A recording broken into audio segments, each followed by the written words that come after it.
Gracias, señora presidenta. Quiero arrancar yo también compartiendo mi preocupación por los hechos acaecidos en Perú, como representante de Unidas Podemos. Claro, eso que sucede cuando se enfrenta la extrema izquierda con la izquierda extrema. No sabemos si usted está con los que apoya Unidas Podemos o con los que apoya Podemos Unidas.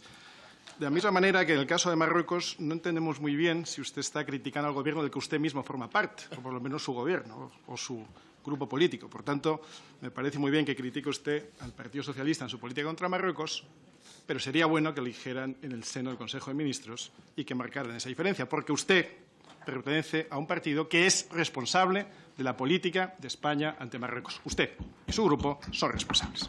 Y, efectivamente, el pasado 18 de marzo Marruecos hacía pública una carta enviada por el presidente del Gobierno del que forma parte Unidas Podemos al monarca del Reino Alauí, Mohamed VI. Pedro Sánchez decidía entregar el Sáhara Occidental a Marruecos de forma unilateral, sorpresiva, injustificable, inexplicable y, por tanto, inexplicada.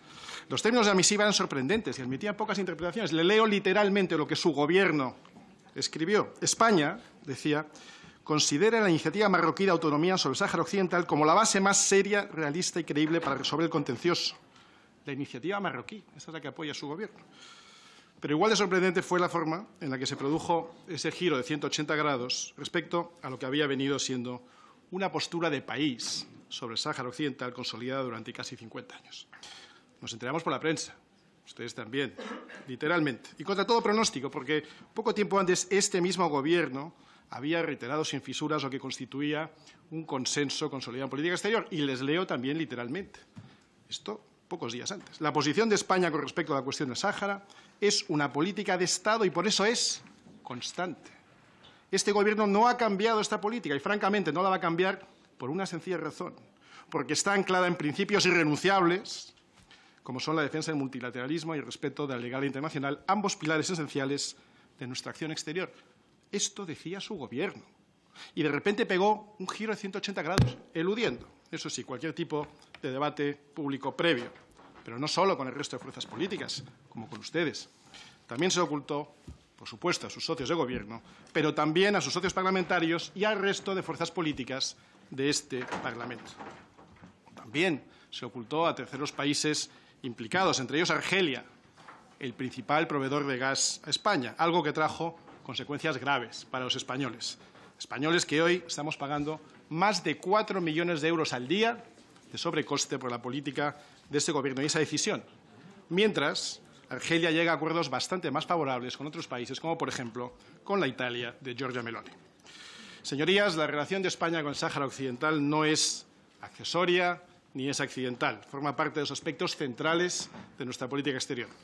Tenemos un compromiso serio, simple y llanamente, en una democracia, y España hasta ahora lo es, un cambio de postura de tal calibre en política exterior no puede adoptarse al margen del Parlamento. Desde Vox se lo advertimos en su día. Les dijimos que una carta enviada en secreto por Pedro Sánchez al rey de Marruecos carecía de legitimidad y por eso ningún español queda vinculado por lo que supone la enésima traición de Pedro Sánchez a España. Desde luego les adelanto que ningún Gobierno que dependa de Vox se sentirá vinculado a esa carta. Y hoy les volvemos a decir que es aquí, en el Parlamento, en el Congreso, donde reside la soberanía del pueblo español.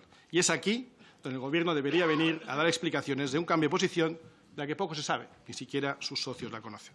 Porque, señorías, hay muchas cosas que no sabemos, hay muchas preguntas, y el Gobierno sigue negándose a dar explicaciones. No sabemos por qué el Gobierno ha pasado de recibir en secreto al enemigo público número 1 de Marruecos y líder del Polisario a dar su apoyo a Marruecos en un giro histórico en relación con el Sáhara Occidental. No sabemos por qué los 17 eurodiputados del Partido Socialista del Parlamento Europeo acceden a votar lo que les ordena el rey de Marruecos.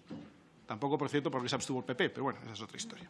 No sabemos quién espió a 3 miembros del Gobierno español, entre ellos al propio Pedro Sánchez, y si eso algo tiene que ver con el Gobierno de Marruecos, ni qué información fue extraída en esos 2,6 gigabytes robados del móvil del presidente. No sabemos a qué se debe el creciente interés de exlíderes socialistas en agradar a Marruecos, como el señor Zapatero, el señor Bono o la exministra Trujillo, que ha llegado a hablar de que la soberanía española en Ceuta y Melilla es un vestigio del pasado. Palabras literales de una exministra del Partido Socialista. No sabemos tampoco por qué ahogamos a nuestros agricultores españoles mientras financiamos con más de 100 millones de euros a la agricultura de nuestro país vecino, ni por qué en medio del giro sobre el Sáhara el Gobierno vendió armas a Marruecos por importe de 30 millones de euros. Y no sabemos por qué no nos sometemos a un chantaje perpetuo. Y en lugar de asumir la responsabilidad en control de fronteras, continuamos entregando a Marruecos 122 millones de euros al año solo en subvenciones directas a fondo perdido, para controlar unas fronteras que Marruecos sigue abriendo y cerrando a su propia voluntad. Pero sí hay una cosa que sabemos. Señor Espinosa de los Monteros, tiene que terminar. Concluyo, pues. Concluyo con eso que sí sabemos, y es que el Gobierno de Pedro Sánchez no quiere venir a esta Cámara a hablar de Marruecos. Y no quiere porque sabe que este Parlamento lo va a dejar en evidencia, y las intervenciones de los grupos que me han precedido la palabra lo dejan claro. No renunciamos a nuestros compromisos internacionales, no renunciamos a la postura de España de muchos años y no aceptaremos la enésima traición de Pedro Sánchez. Votaremos a favor de esta comparecencia del presidente del Gobierno, que hubiéramos solicitado nosotros mismos si hubiéramos tenido los diputados necesarios para ello. Muchas gracias. Muchas gracias, señor Espinosa de los Monteros.